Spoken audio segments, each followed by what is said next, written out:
It started on a Friday night when my fiancé had gone out with some friends and I was home with Ezra, our 4-year-old. He and I were having a great time. A movie, popcorn, caffeine-free soda, things which, according to Ezra, his real dad never would have let him have. Yes, he still refers to his biological father as his real dad. And until my fiancée Andrea and I get married, I don't feel like I have much of a basis to correct him. Andrea says it would be fine if I did, that Ezra doesn't actually remember his dad, but I'm not so sure. So, I continue to be Joe. Joe who loves to play games and watch movies and eat junk food, while that waste of life gets to be real dad. We were watching Monsters, Inc., the one where the monsters enter children's bedrooms at night and scare them to harvest their screams. The magic of Disney is not talking mice and fairy godmothers, it's being able to turn a plot like that into a children's movie. I was thirsty for something other than soda, so I stood to go get some water.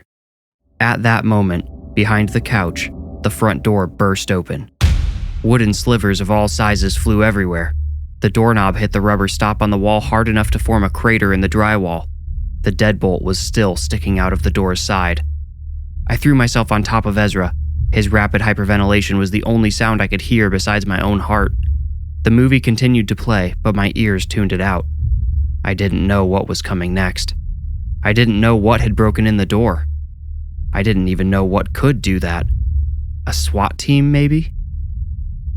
When nothing else happened, I told Ezra to go into his room and close the door. I remember standing there next to the couch staring at the open door, the splintered frame, the useless deadbolt sticking out like a mocking tongue. I remember waiting and watching. But nothing came through the door. After I called her, Andrea came home in a hurry and took Ezra to a friend's house.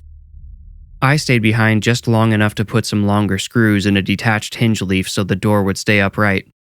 I was able to close it, and it stayed shut, but with the frame destroyed, there was no way to lock it. For now, it would just give the illusion of security. I knew my family couldn't stay in the house that night, so I got us a motel nearby. Ezra slept hard right away, and Andrea eventually fell asleep too. But she didn't hear that door explode. She didn't have to wait in the eerie stillness that followed to see who or what might come charging through the hole it left in our home. A monster come to harvest our screams, maybe. Having experienced it all, I could only pray for sleep that would never come. Andrea took Ezra to the mall the next morning, while I went to Home Depot, then back to the house. I expected to find it ransacked. I couldn't believe I hadn't thought to take our cash or Andrea's jewelry with me when I had left the night before. Only one thing seemed off when I arrived, though. Ezra's bedroom door was closed. I didn't remember closing it the night before, but I decided I must have since it didn't look like anyone else had come in. When I felt like it was safe inside the house, I got to work. Not only did I replace the door and the deadbolt, I added a knob lock and chain. I also installed one of those security doorbells with a camera and microphone in case who or whatever broke into the house came back. This time, I would have it all on video. Andrea and Ezra came home that evening. Andrea saw the 3 locks and said I was overreacting. Somehow, despite the damage, she thought I was exaggerating what had happened that night. Well, she doesn't anymore because that exploding door was just the prelude. The nightmare had only just begun. For good measure, and just in case I wasn't exaggerating, Andrea made Ezra sleep between us that night. I moved his nightlight into our room before getting under the covers myself. It took a while for me to fall asleep. I noticed every minuscule groan and creak the house made. I had to analyze each one in my mind to determine if it was a footstep in another room, but at some point, I gave in and fell asleep. I'm not sure how long I was asleep before Andrea shook me awake. I had been in a deep slumber, probably recovering from the previous sleepless night. Andrea shook me again, and this time I looked at her, really looked at her, and saw fear stretched across her face. Her quivering jaw, her tear-brimmed eyes, snapped me awake in an instant. My first thought was for Ezra. I slid my hand across the mattress until it bumped into his leg. The child stirred but remained fast asleep. I tried to ask what was wrong, but Andrea clamped one hand over my mouth and raised a finger to her lips. Her eyes were focused on something behind me, across the room. I rolled over and saw The bedroom door was halfway open and still swinging inward. My chest ached as my heart rate instantly doubled. I sat straight up and shook the covers off my legs. I gestured for Andrea to back up as far as she could, but she covered Ezra instead. Mustering courage I didn't have, I stepped toward the door and grabbed it gently. It stopped in my hand. I breathed a sigh of relief and bowed my head. I figured I hadn't closed it all the way when I came back to bed, and the latch had slipped and pushed it back open. It made sense. The sound of the latch would have woken Andrea, and it could have generated enough momentum to move the door. I started to close it, but something tore it from my hand. Along with the impact of the door slamming into the wall came an impact to my chest that knocked me to the floor. I landed flat on my back and had the wind knocked out of me. I rolled over, gasping for air that wouldn't come. I wanted to stand up. I could hear Andrea screaming. Ezra woke up and I could hear his terrified little voice asking, "What, Mommy? What is it?" Andrea shouted, "It's in the bed, Joe." Air still wouldn't come into my lungs. I tried to push myself up, but my muscles felt flat and useless. "Joe!" Andrea cried. Then both Andrea and Ezra's voices broke into harmonized shrieks of terror. Had I had any air in my lungs, it would have been sucked out by what I saw next. Ezra was lifted into the air, 3 feet above the bed. Andrea was grabbing at him, but he stayed just out of reach. I couldn't understand why she wasn't moving closer, but then I realized something was pushing her down. The first real breath I was able to draw filled my lungs halfway. It was enough. I scrambled to my feet and wrapped my arms around Ezra, but something strong held him fast. The boy squirmed and cried, yet the invisible force maintained its powerful grip on him. I drew another, fuller breath, and my strength returned. I put it all into yanking Ezra toward myself. Something blunt struck me just below my right eye. I didn't let go, but almost lost my grip when I was hit again, then a third time. My eyes started swelling shut, but I still held on. The invisible force's attention had all shifted to me, which freed Andrea to crawl across the bed and wrap her own arms around the floating child. Together, we wrenched him free. Andrea fell back onto the mattress with Ezra in her arms. I fell back against the sliding closet door. It came off its track and fell on top of me. The bedroom door slammed, and every other door in the house slammed after it. The resulting boom shook the house hard enough to knock over an empty glass that had been on the edge of my end table. It hit the carpet with a thud, and everything went quiet. Andrea smothered Ezra with kisses in between rapid questions. "Are you okay? Are you hurt? What did it do to you?" I shimmied out from under the closet door and stepped out of the room. I peered down the hallway with an overwhelming sense of dread. With every door closed, the intruder could have been lurking in any room. And I knew it was inside one of them, because the doorbell camera hadn't been triggered. The front door hadn't opened or closed. Whatever had tried to take Ezra was still in the house. With even deeper dread, I realized it had probably been inside since the night before, watching me fix the door, watching my family come home and go to sleep. "Joe?" Andrea called for me. I returned to the bed, flipping on the light as I went. "You okay, buddy?" I asked Ezra. His face was soaked with tears, but he nodded bravely. "Is it gone?" Andrea asked me. After making sure Ezra wasn't looking at me, I shook my head. Andrea's eyes darted to the door. "I'll take you two back to the motel," I said. "Shouldn't we call the police or something?" asked Andrea. I shook my head again. What would I tell them? What could they do? They can't arrest something they can't see. "But Joe, your eye!" I became immediately aware of the sore throbbing around my eye socket. I went to our bedroom mirror to assess the damage. My eye was swollen halfway shut. The skin beneath it had ballooned and turned purple. Blood trickled in a slow line from a small tear. We couldn't see whatever had come into our house, but it could touch us. It could hurt us. "I'm taking you two to the motel," I repeated. "I'll figure out what to do once we're there." Most of what we needed was still packed in bags from the previous night. I added a couple sets of fresh clothes to each bag while Andrea and Ezra waited out in the car. As we drove to the motel, I tried to remember a name I had once heard in connection with this sort of unusual activity. There was a professor at one of the nearby universities. I couldn't remember which one. This professor had become somewhat famous recently as a paranormal expert. She had become particularly well known for dispelling notions of demonic possession in subjects suffering from psychological disorders. That's right, I remembered. She was a professor of psychology. A few of her cases hit the news after she claimed the supernatural elements were actually real.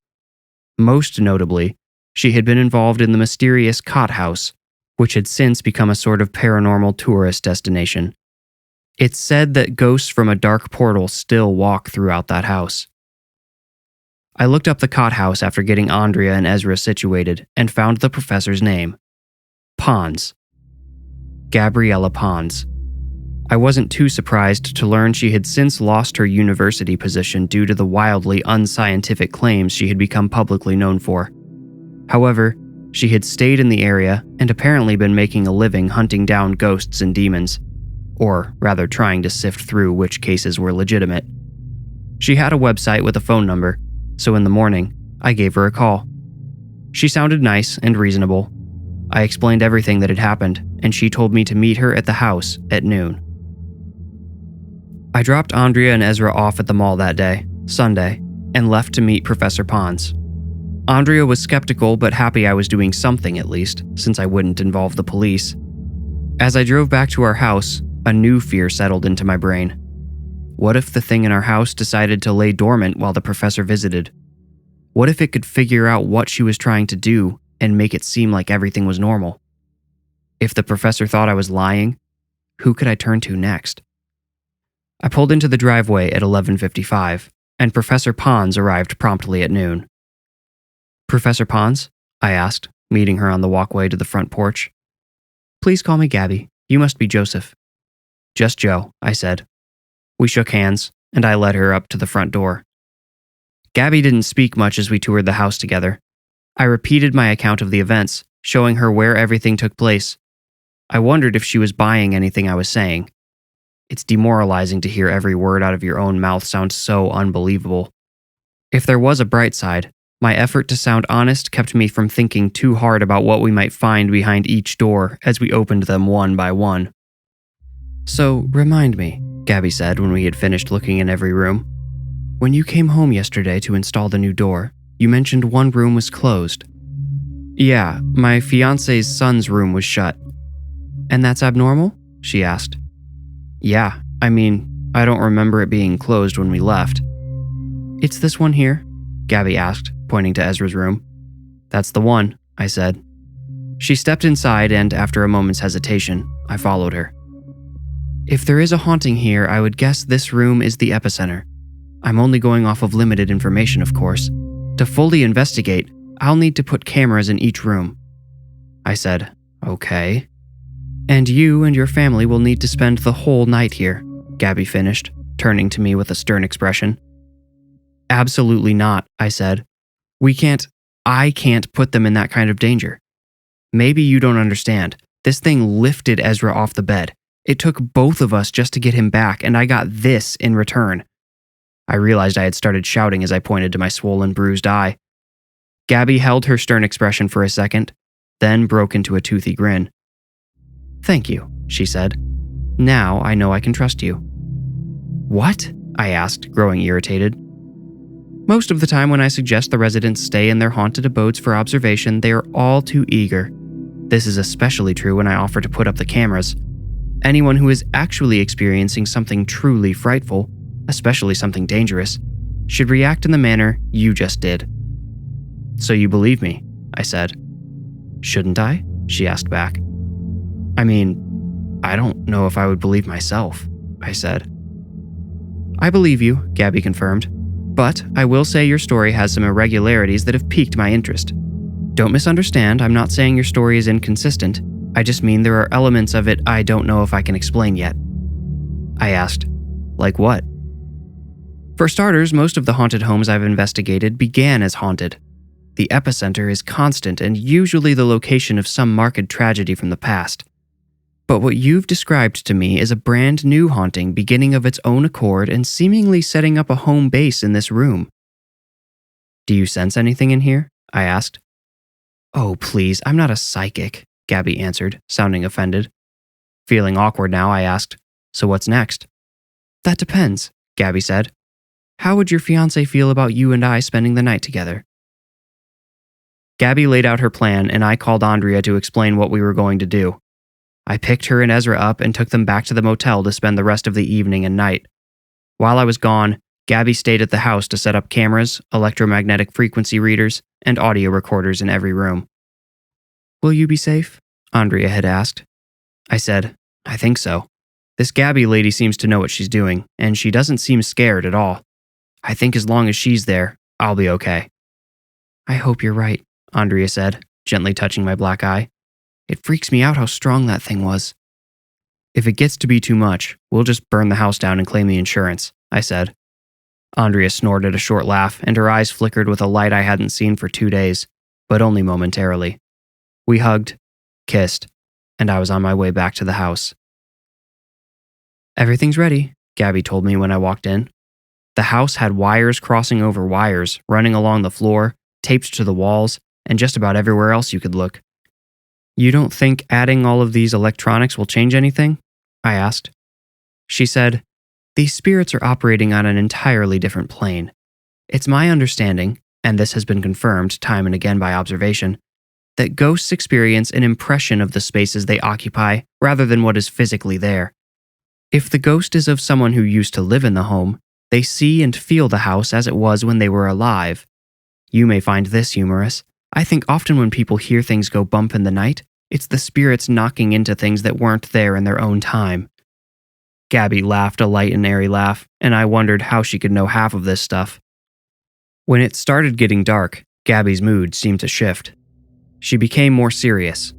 She didn't seem afraid, but I wondered if she might be feeling a little uneasy. I certainly was. The spirit had escalated in violence over the previous 2 nights, and if it continued that trend, I started to worry Gabby and I could be in real danger. Close the door to the boys' room, Gabby instructed. The camera will allow us to see in there without disturbing the epicenter. She held an iPad showing the feeds from each room in night vision green. I did as she asked, and we sat beside each other on the living room couch. We watched her screen in silence, and I'm ashamed to admit, dozed off. I couldn't help it after 2 sleepless nights in a row. For the second time in as many nights, I was woken by my shoulder being shaken and hearing my name whispered at me. What's going on? I asked. Look. Gabby pointed at a box in the lower left corner of the screen. It was labeled Child Bedroom, and in parentheses, Epicenter. The covers of Ezra's bed were slowly folding down on their own. A light was blinking on top of Ezra's dresser. The EMF reader was going haywire. You won't want to hear this, but I think it's after your son, Gabby whispered. It's looking for him. Ezra's covers were suddenly yanked all the way off and thrown across the room. Less than a second later, his sliding closet doors broke from their tracks and fell to the floor. Gabby whispered, Brace yourself. Ezra's bedroom door opened slowly. I stared at it. The blinking lights from the EMF reader were reflecting off the door's polished wood. They started blinking more slowly, then went dark. On Gabby's screen, I saw the same lights start flashing in Andrea and I's bedroom. Should we really just sit here? I whispered. Gabby leaned in close and replied, It doesn't want us. We'll be fine. I didn't believe her, but I had no choice but to trust her. I watched Andrea and I's bed get peeled like an orange. The covers moved slowly at first. Then, when it was evident the bed was empty, the covers flew into the air. The sheet went one direction and the comforter flew towards the camera, knocking it off the dresser Gabby had it positioned on. A foundation-shaking boom made me look up from the iPad in time to see all the doors slam shut again. This time, they didn't stay that way. The boom had faded into a low, constant rumble. I could barely hear it, but I felt it in my feet, vibrating my legs, making the couch feel like it might collapse and send us tumbling into some dark void. The hinges squealed as the bedroom door opened just a crack. Then, as if shaking the house and opening the door was too much effort, the rumbling stopped, and the bedroom door opened all the way. Gabby's hand slid onto my wrist, and she squeezed me lightly. Her touch said, Don't react too quickly, but get ready. Her hand was shaking. Ezra's door exploded inward, breaking from its hinges. Gabby's hand tightened. When I realized she was squeezing me because she was scared, I became terrified. The door to my little office was smashed inward like Ezra's. The deep rumble started up again. "Joe?" Gabby whispered a few seconds later. I turned toward her. Her head was tilted back toward the couch at a strange angle. I wondered why, until one lens of her glasses fogged up on the outside. Without thinking, I yanked her arm and pulled her toward me. We fell off the couch together in a heap, but I quickly scrambled to my feet and helped Gabby to hers. The invisible spirit stood between us and the front door. At least, I assumed that's where it had stayed after breathing on Gabby's face. "Come on," I said, pulling her back up onto the couch. I climbed over the back. Something pushed me off, hard, and I heard a pop in my shoulder as I hit the floor. Gabby came after me, iPad still in hand, and I jumped up to keep her from being shoved like me. Together, we made it through the front door and into the night. We ran to the street, where I stopped and turned back to Gabby. "Do you have your keys?" I asked. I had left mine inside the house and didn't plan on going back for them. To my relief, she held up her own. "I'll take you to the motel. I'll get a room too so we can come back first thing tomorrow," she said. "You're gonna..." But I couldn't quite find the next words. Seeming to read my mind, Gabby said, "You thought I was done? Are you kidding? I'm scared out of my mind, but I haven't come across anything this exciting since the cot house." We climbed into her old pickup truck and started toward the motel. "So, in your professional opinion, what the hell was that?" Gabby took a minute to think before responding. "I want to say something demonic, but that doesn't feel right. Not the way it just showed up and started smashing things. Demonic oppression usually begins slowly in order to stay under the radar. Like boiling a frog," I said. "Precisely. By the time the frog, to use your analogy, realizes what's going on, the demon already has hold of it. This spirit is blunt and forceful, and it has a clear desire. Your son. Or, I'm sorry, your fiancé's son. I think I've been referring to him as your own. I'm sorry if that causes you any discomfort." "No," I said. "It's all right. I think of him as my own already. His dad, from what I've heard, was a piece of trash who never tried to be that involved. Andrea left him before Ezra turned 2. He pretends to remember him, but I don't think he really does." "Sounds complicated," Gabby said. "I could say the same about what you do for a living," I replied. We laughed. It felt improper to laugh after what we had just experienced and what we had to look forward to the next day, but it still felt good. When I woke up the following morning beside Ezra, who was still dead asleep, I saw Andrea had already gotten up. She was stirring a nasty yet necessary cup of instant coffee and looking at her phone. My head hurt, and my shoulder felt sore. I rolled over and closed my eyes to try and sleep a little longer, but then I heard Andrea's voice. "There's no way," she said aloud to herself. A second later, she exclaimed, "Oh my God, it is! Joe!" I was up, heart racing, in a flash. There was pain in Andrea's voice that lent it a tone of urgency. "What? What is it?" I asked as I tried to untangle myself from the sheets. "Listen to this," Andrea said, flashing her phone toward me, then turning it back to read from the screen. "A local man's graphic death has been ruled a suicide after police found no evidence of foul play. As previously reported, the yet unidentified man's body was found in Hyde Park just after dawn on Saturday by a jogger. He had been laid out in a pentagram which seemed to have been painted in the sand with his own blood. Other items were reportedly found at the scene, but police have withheld the details pending further investigation. One item we know was a stone knife, which police have now confirmed the man used to slit his own wrists. He then proceeded to paint the pentagram in blood and carry out what police assume was an occult ritual before passing away from his self-inflicted injuries." My heart rate settled. Andrea had a tendency to gasp and shout at inappropriate times when something shocked her. This drove me nuts anytime we were in a car. "Creepy stuff," I said, intentionally sounding unamused. "No, Joe, there's more. They have a link to his picture because apparently the cops can't ID this guy, and they're hoping the public can help. Take a look." She held her phone out. I sat on the edge of the bed to look. The photo was of a clearly dead man with sunken, pasty skin. He had wild curly hair and an unkempt beard which flowed out of the image. His eyes were closed and a little too deep in his skull. I couldn't place him, but he did look vaguely familiar. "You know him?" I asked Andrea. She nodded, and I was surprised to see tears in her eyes as I handed back her phone. She spared a nervous glance at Ezra, then leaned in close to me and whispered, "He's Ezra's dad." The news hit me like a straight right in the forehead, but my next thought was a solid left hook to the jaw. I stood up, squeezed Andrea's shoulder, and said, "Sit tight. I need to go tell Gabby. I think..." But I didn't have the words to articulate what I was thinking yet. My mind was still putting it all together. I knocked on Gabby's door and she answered, already dressed. I gave her a brief summary of what I had just learned, and her face fell. "When did it happen?"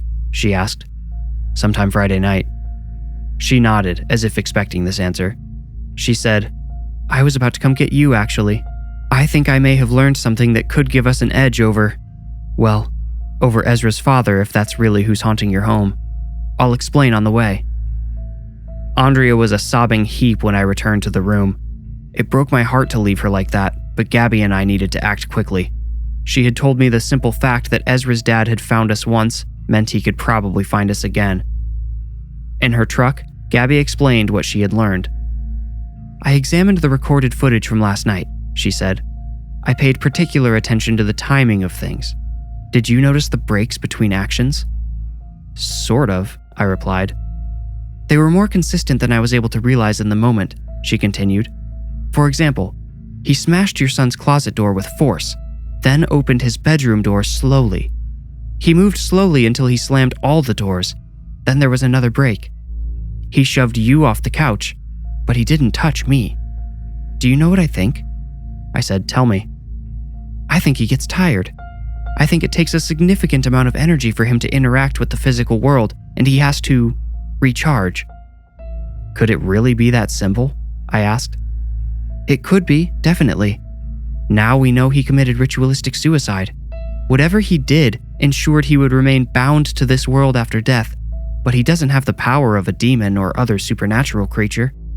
That could mean, despite his displays of strength, he's actually quite weak. We may be able to overcome him." The plan Gabby devised during the rest of the drive seemed so cartoonish, so asinine, but I reminded myself who the expert was and committed to helping her see it through.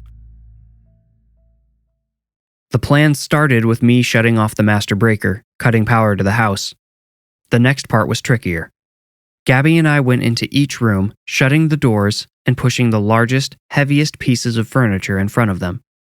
We had to climb out through windows and close them behind us. In Ezra's room, we used his bed. In Andrea and I's room, we used the dresser because we couldn't get the big bed to sit flush against the door. In my office, we slid my desk in front of the door. We had to leave the bathroom alone because there was no window to escape through. Ezra's dad hadn't shown much interest in that room anyway. The next step was to remove every battery we could find in the house. I emptied the smoke detectors, flashlights, toys, TV remotes, everything. Gabby collected them all in a box and took them out to her truck. The final step of the plan was so far-fetched, so ridiculous, that I could tell Gabby was rethinking it even as we prepared the necessary tool. Ezra had this teddy bear, a big white one, that sang and danced when you pressed a button on its hand. It was powered by 3 AA batteries. When Gabby had asked me if I had any dying batteries on hand, the teddy bear had immediately come to mind because Ezra liked to scare Andrea and I with it. The batteries were so drained that whenever he pressed the hand, the bear only jerked from side to side and made these horrible screeching, growling noises. I handed the bear over to Gabby, and she removed the battery cover but left the batteries inside. Then, all we had left to do was wait. It started getting dark around 8 o'clock. Gabby and I, determined not to give the spirit any access to energy, had left our phones and Gabby's iPad in the truck. It was just the two of us, sitting in the dark, waiting to see what Ezra's father would do. I wondered if he would do anything at all. I wondered if he had figured out Ezra was gone and worried he might have even slipped out of the house and gone to find his child elsewhere. I was just about to call Andrea and make sure everything was okay at the motel when I heard something inside Ezra's room. The hiss of the carpet told us the spirit was dragging Ezra's bed away from the door. He was coming out. Ezra's door opened slowly. I imagined the face of his father scanning the dark house, maybe wondering where all the lights and electrical humming had gone. The door opened all the way, and Gabby clutched the teddy bear to her chest. Andrea and I's bedroom door cracked and rattled with a sudden impact. Our dresser kept it in place. The blows came 2, 3 more times, yet the door stayed put. The bathroom door exploded inward with nothing to hold it in place. Next, my office door was cracked in 2, horizontally. The top half fell on top of the desk, and everything went still again. Now that I knew who our haunting spirit was, I could picture him scanning my dark office, searching for any nook where his son might be hiding from him. He didn't look for long. Another heavy hit split Andrea and I's bedroom door down the middle, but it stayed fast. Another hit, much weaker, broke one of the split halves in 2, yet it still stayed in the doorframe, blocking the room from view. The next blow barely made impact. It sounded soft and flat. "It's time," Gabby whispered. She pressed the teddy bear's hand and it started jerking in her arms. Its screeching seemed deafeningly loud in the stillness of the dark house. It jerked and screeched and growled and jerked some more. Then, all of a sudden, its stiff movements smoothed out. Its piercing voice became melodious and sweet. The spirit had entered the bear's circuits. He wanted to feed off the battery's dwindling energy. Gabby had other ideas, though. She plucked the AA's from the open battery pack one by one. It worked. To my shock and horror, the bear continued dancing and singing after the batteries were gone, although its voice started to crack again. Gabby ran outside, teddy bear still in hand, and threw the batteries onto the roof. "Let's go," she shouted, but I was already behind her. We ran across the yard to her truck. "Won't he be able to steal the truck's energy?" I asked. Gabby didn't answer. She didn't have to. I saw she had been busy while I'd been turning off the power. She had tied a rope around her truck's bumper. It must have been 30 feet long. When we reached the truck, she tied the end of the rope around the bear's torso while I climbed in. Gabby smiled at me as she got into the driver's seat. She said, "I think we got him. He's too weak to escape." So far, she's been right. We drove that bear with Ezra's father's spirit trapped inside it nearly an hour out of town. We dragged it along an unmarked gravel road in the middle of nowhere and finally stopped. Gabby retrieved a shovel from the truck bed and I untied the battered bear. I pressed the hand and the motor inside the stuffed animal groaned weakly. There were still no batteries in it. Gabby and I buried that bear 3 feet down in an overgrown ditch. I don't think I could find it again if I wanted to. I hope that means he can't find us either. After a good number of repairs, Andrea, Ezra, and I have been able to sleep at home again. Ezra started calling me Dad, too. And Gabby? She's off helping someone else, I'm sure. She's hard to keep track of. Too busy to stay in touch. I feel a little better about going through everything that happened to us, knowing Gabby Pons might be using what she learned in our case to help someone else. Maybe even as I write these very words.